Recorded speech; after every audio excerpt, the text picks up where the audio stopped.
যাকে তিনি কোর্টে সওয়াল করেন তার বিরুদ্ধে দাঁড়িয়ে আমরা যখন দেখি যে দুর্নীতিতে সমস্ত রাজ্যের নিয়োগ প্রক্রিয়া যখন দুর্নীতিতে নিমজ্জিত হয়েছে এবং দুর্নীতির ফলে মহামান্য সুপ্রিম কোর্ট তারা সমস্ত টিচারদের এই নিয়োগের প্রক্রিয়ায় শুধুমাত্র রাজ্য সরকার তারা সঠিক তথ্য সুপ্রিম কোর্টে তুলে দেয়নি বলে সমস্ত নিয়োগ প্রক্রিয়া বাতিল করতে বাধ্য হয়েছে। তারপর আমরা দেখেছি যে আমরা বারবার করে আইনজীবী সংগঠনের পক্ষ থেকে বলেছিলাম যারা যোগ্য তাদের যোগ্যতার ভিত্তিতে তাদের চাকরিতে বহাল করতে হবে, অথচ রাজ্য সরকারের চূড়ান্ত ব্যর্থতা এবং তার ফলে এই যে যোগ্যদের লিস্ট তারা সুপ্রিম কোর্টে না দেওয়ার ফলে সমস্ত নিয়োগ প্রক্রিয়াটাকে বাতিল করতে বাধ্য হয় মাননীয় সুপ্রিম কোর্ট। আর এই পরিস্থিতিতে দাঁড়িয়ে মানুষের পক্ষে বিনা পয়সায় আইনি লড়াই করেছিলেন, বিশেষ করে আমাদের সংগঠনের সর্বভারতীয় সভাপতি সিনিয়র আইনজীবী বিকাশ রঞ্জন ভট্টাচার্য, তার নেতৃত্বে সমস্ত মামলা সংগঠিত হয়েছিল।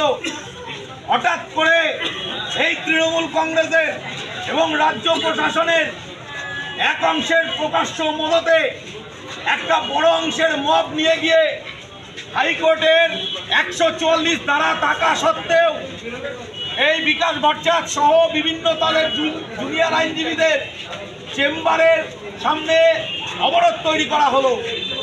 এমনকি বোতল, প্লাস্টিকের বোতল থেকে শুরু করে চায়ের কাপ পর্যন্ত আইনজীবীদের মধ্যে ছুড়ে দেওয়া হলো। আজকে দাঁড়িয়ে আমরা লক্ষ্য করছি যে মামলার রায়ের ফলে এক পক্ষ জিততে পারে, আরেক পক্ষ হারতে পারে। তাই বললে গোটা বিশ্বেও কোথাও দেখা যায় নাই যেখানে গিয়ে আইনজীবীদের ওপর আক্রমণ সাধিত করা হয়েছে।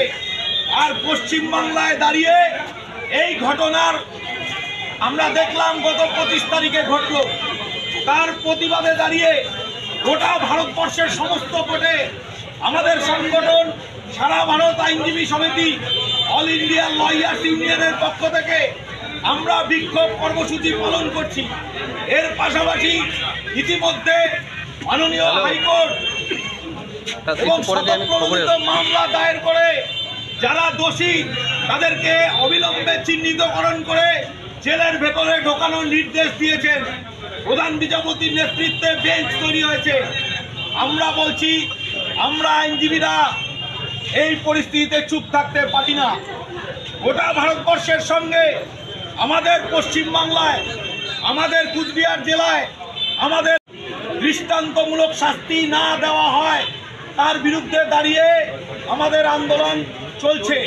তার প্রতিবাদ কর্মসূচি হিসেবে আজকে কুচবিহার কোর্টের অভ্যন্তরে মাননীয় আইনজীবী বিকাশ রঞ্জন ভট্টাচার্যের যেভাবে আক্রমণ করা হয়েছে, চেম্বারকে আক্রমণ করা হয়েছে, তার বিরুদ্ধে দাঁড়িয়ে আমাদের এই প্রতিবাদ কর্মসূচি আমরা পালন করছি। এই